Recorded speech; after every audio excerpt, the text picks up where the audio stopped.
A pérola é a seguinte, e não é minha, então abre aspas.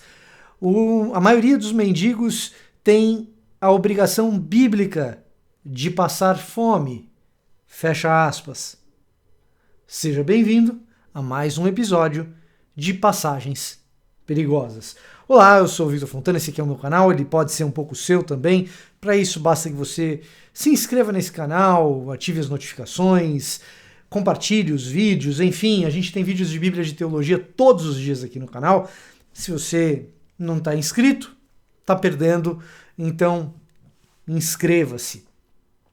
Bom, a frase que eu disse que o mendigo tem o dever bíblico ou obrigação bíblica de passar fome é oriunda de uma interpretação de 2 aos Tessalonicenses, capítulo 10, não 10, né? Capítulo 10 nada, capítulo 3, versículo 10. Misturei 3 com 10, virou 10, né? Porque a minha cabeça é um terror. Mas vamos lá. 2 aos Tessalonicenses, capítulo 3, versículo 10. Que lá no finzinho, Paulo diz que quem não quiser trabalhar, que também não coma. Ou, no todo da passagem, olha, já tive aí com vocês, já falei isso. Entre vocês aí, quem não quiser trabalhar, também que não coma. Ou, na NVI, literalmente, quando ainda estávamos com vocês, nós lhes ordenamos isto: se alguém não quiser trabalhar, também não coma. E aí o abençoado pastor, nesse caso eu acho que quem sabe já da história sabe quem é, então também não precisa fazer mistério, Marcos Granconato. E por que a gente cita nomes? Por vários motivos, já fiz vídeo aqui nesse canal explicando por que eu cito nomes, mas sobretudo porque a gente não quer dar ares de falsa espiritualidade ou falsa moralidade por aqui, como quem diz assim, olha, falaram, hein? Não, quem falou foi o Marcos Granconato, ele não fala algo parecido com isso sozinho, tem outras pessoas que falam coisas análogas a isso daqui, e é um problema, é uma interpretação ruim dessa passagem, tá? Essa série ela serve para isso, para mostrar como algumas passagens mal interpretadas, em especial versículos isoladamente, mal interpretados, mal aplicados, são extremamente perigosos. E essa daqui é uma delas. Aí você fala, que exagero, Vitor. O cara vai aplicar essa passagem para mendigo? Quem que faz um negócio desse? Bom, esse tipo de aplicação ele é recorrente e a percepção de que ajudar pessoas que estão pedindo dinheiro ela é uma percepção generalizada, às vezes utilizando esse versículo, às vezes não. Uma das provas de que existe essa percepção de que dar dinheiro para alguém na rua é algo ruim ou de ajudar um mendigo é um problema, tá numa música do Racionais MCs. Racionais MCs, Mágico de Oz, a canção antiga da década de 90. Dói pra mim falar que uma canção da década de 90 é antiga, mas enfim, lá na década de 90 eu escutava de vez em quando aí um Racionais, Mágico de Oz, tem um trecho do rap que diz o seguinte aqui, ó: rezei pro moleque que pediu qualquer trocado, qualquer moeda, me ajuda, tio. Pra mim não faz falta, uma moeda eu não neguei, não quero saber o que pega se eu errei. Independente, a minha parte eu fiz, tirei um sorriso ingênuo, fiquei 1/3 feliz. Cara, eu acho especial, assim, a qualidade poética dessa sensibilidade de dizer que, num certo sentido, a esmola, né, a moeda, a ajuda para quem está na rua, ela é meio que um alívio para quem dá, né? É um alívio para quem dá. Então, só que é um alívio que, para quem tem um pingo de consciência, é um alívio temporário, não dá para ficar feliz com isso. Você fica no máximo 1/3, não chega a metade do que você deveria ficar contente num dia, você chega a 1/3, fiquei 1/3 feliz. Mas eu tirei o sorriso ingênuo daquele moleque que pediu uma moeda? O que pega se eu errei? Então, assim, esse lance do que pega se eu errei já mostra que existe uma certa mentalidade que ajudar quem precisa na rua é um problema. É um problema porque o cara deveria trabalhar, né? E aí comporta a ideia do versículo de 2 aos Tessalonicenses 3. É um problema porque o cara vai usar com droga. É um problema porque o cara vai usar com bebida. É um problema porque o cara vai usar com coisas que você acha que ele não deveria usar. Então, não dá nada, ou então dá uma comida, dá um pacote de bolacha, mas não dá dinheiro, porque dinheiro o cara vai usar para coisa errada. Então, você não dá a esmola, né? Então, assim, às vezes o uso da passagem está presente nesse tipo de raciocínio, às vezes não está, muitas vezes não está, talvez na maioria dos casos, mas o fato é que existe uma predisposição a achar que a esmola ela é um problema. O problema é a pessoa estar na rua. O problema é a pessoa continuar na rua. O problema é a pessoa não ter o que comer. O problema é a pessoa estar subnutrida. O problema é ela ser escrava de produto químico que vai para a cabeça para ela fugir desse mundo, que é um mundo tão cruel que ela não aguenta, que ela prefere viver em fuga. O problema é ela estar viciada nesse processo e quimicamente não conseguir sair disso. Ah, mas quando você dá o dinheiro, você alimenta tudo isso. Olha, não necessariamente. Pode até alimentar, mas pode ser que você tenha alimentado só com comida mesmo. E o fato é que, sem o componente da drogadição na história, Jesus assume que o dar esmola, o dar algo para aquela pessoa na rua, é algo que faz parte da espiritualidade de alguma forma. E Jesus, inclusive, no Sermão do Monte, ele até diz, olha, quando você for dar a esmola, então ele já assume que você vai dar. Não toque trombeta. Mateus 6, versículo 2, né? Então quando você for dar, não sai por aí falando que você deu. E o propósito do rap aqui não é sair falando para se engrandecer, mas para mostrar a realidade caída que esse moleque tá. Aliás, ouça Mágico de Oz, para entender que quem tá na rua tem uma história. A pessoa não caiu do céu e foi parar na rua. Quem mora no relento, quem vive de ajuda, tem uma história para ter chegado até ali. Muitas vezes, na maior parte dos casos, tem responsabilidade da própria pessoa. Claro que tem. Mas isso não significa que ela chegou ali ex nihilo, a partir do nada. Em todas essas histórias existem traumas, existem dores. Histórias muitas vezes de revirar o estômago, que eu e você não estamos dispostos sequer a escutar, que dirá se envolver. E dizer que dar o dinheiro é problemático porque alimenta o sistema só é uma frase aceitável se algo para impedir o sistema de continuar ou reduzir a velocidade do sistema está sendo feito. Alguma coisa no lugar de dar a esmola tem que estar sendo feita. E Jesus também sugere algo interessante, que a gente não faz. Sejamos honestos, Jesus fala pra gente fazer uma série de coisas que eu nunca fiz, você nunca fez. Lucas capítulo 14, Jesus ele chega e fala assim, olha, ele tá na casa do fariseu, ele fala isso na cara do maluco, que tá dando um banquete. Ele fala, você vai fazer um banquete? Mas um banquete não chama os seus irmãos, as pessoas da alta sociedade, os mestres. Não. Chama o pobre, chama o coxo, chama o cego. Esses que não podem te retribuir, chama esses caras. Vai fazer um banquete, chama quem não tem. Morador de rua. A gente faz muito pouco essas coisas. Vamos lá. Com a igreja, com a comunidade, até já fiz, mas na minha casa mesmo nunca fiz. Não sei você.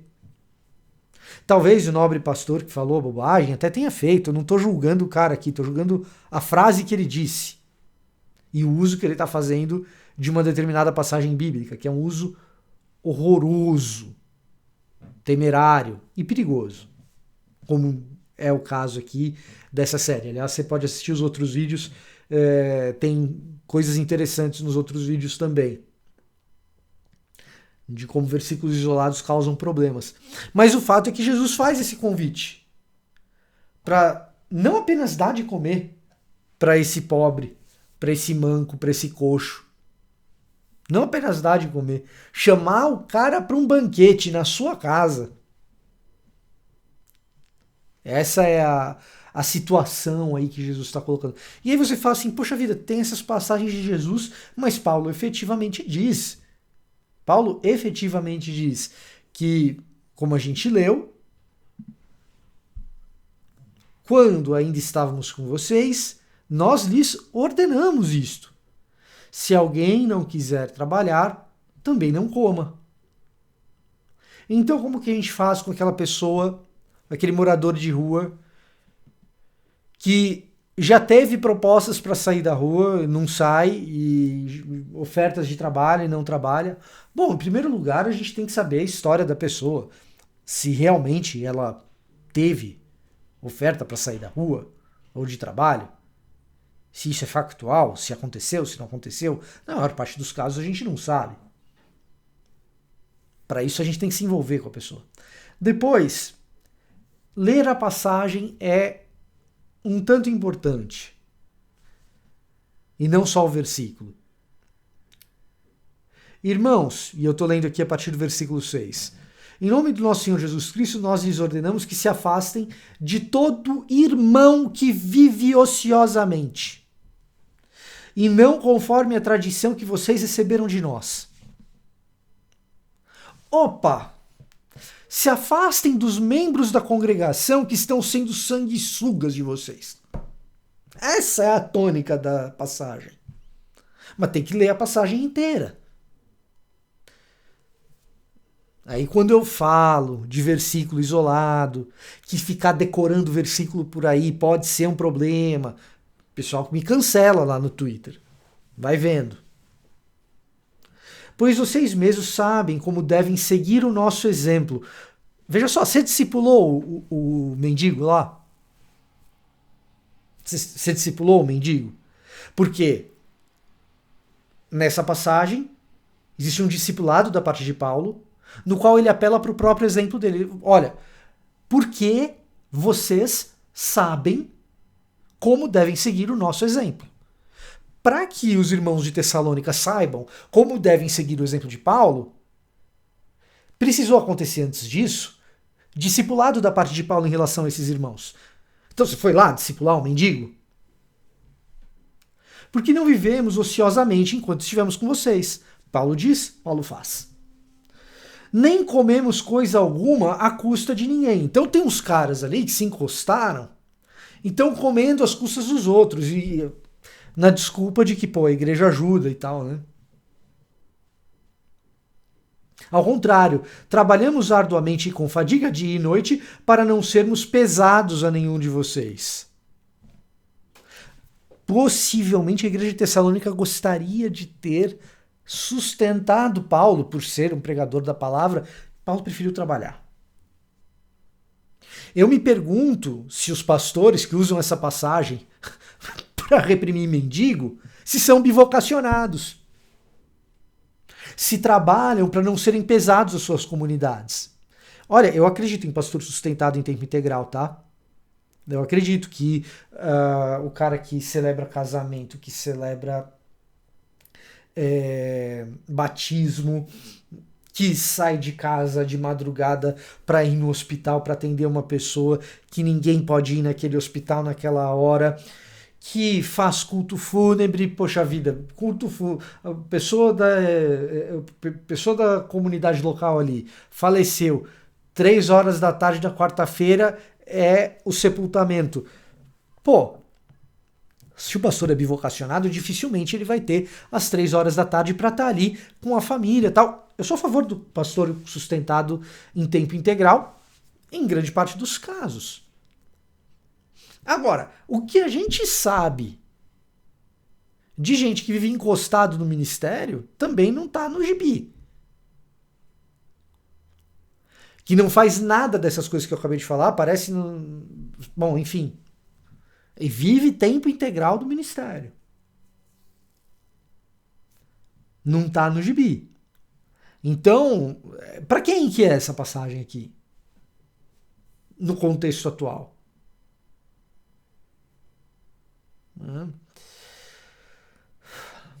Não porque não tivéssemos tal direito. Ou seja, Paulo até entende que teria o direito de receber sustento da igreja pelo trabalho que faz, mas para que nos tornássemos um modelo para ser imitado por vocês. Ou seja, antes de Paulo soltar a frase pesada, teve um grande trabalho de discipulado aqui, para que ele se tornasse um modelo a ser imitado. Quando ainda estávamos com vocês, nós lhes ordenamos isso. Se alguém não quiser trabalhar, também não coma. Olha o contexto que está esse negócio. E o nobre pastor que vai em televisão para ensinar, né? Porque assim, não é um pastorzinho que a televisão foi lá explorar o cara porque o cara não sabe ler a Bíblia direito, como já teve casos aí na história do mundo evangélico. Virou meme e tal. Não, esse cara aqui vai na televisão para ensinar e tal. E de novo, nada contra a pessoa do Marcos Greconato, mas contra essa frase, um completo absurdo. Essa aplicação dessa passagem, pô, basta ler a passagem. Ler, entender, e aí, se quiser decorar, decora. Mas ler, entender, aplicar com sabedoria.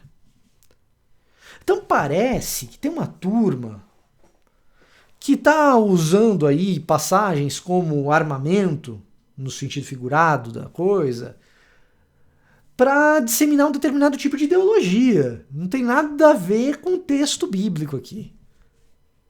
E talvez para aparecer, porque a frase é polêmica, não sei. Aí eu não conheço o coração da pessoa. Mas, veja só...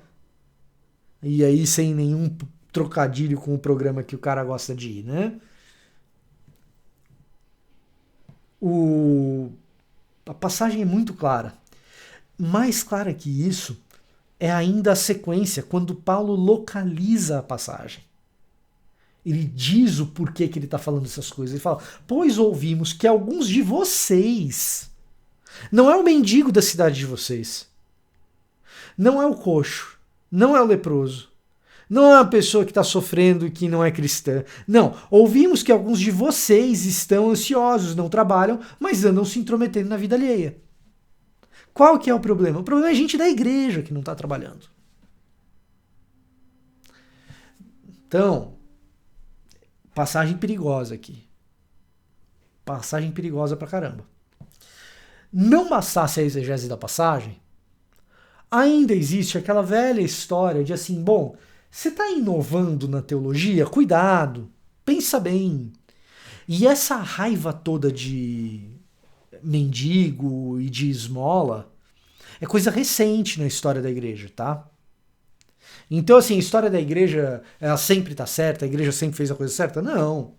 A exegese, uma boa exegese de passagens bíblicas pode sim lançar questionamento às práticas centenárias e milenares da igreja.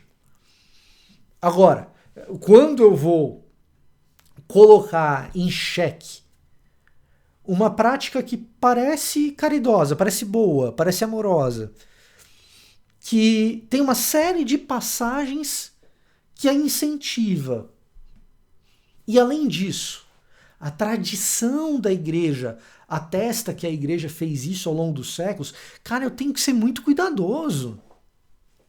Porque eu estou indo contra gente crente de muito grosso calibre. Você pega Calvino, por exemplo. Calvino, ele inclui a prática da esmola ou da doação, se você quiser chamar assim, um belo eufemismo, né? Doação para os mais pobres, Calvino inclui isso na liturgia, na teologia do diaconato e na liturgia. Ou seja, no domingo, na adoração lá tem, junto com os dízimos e ofertas e tal, você tem ali as doações para as pessoas mais pobres. Veja, isso está...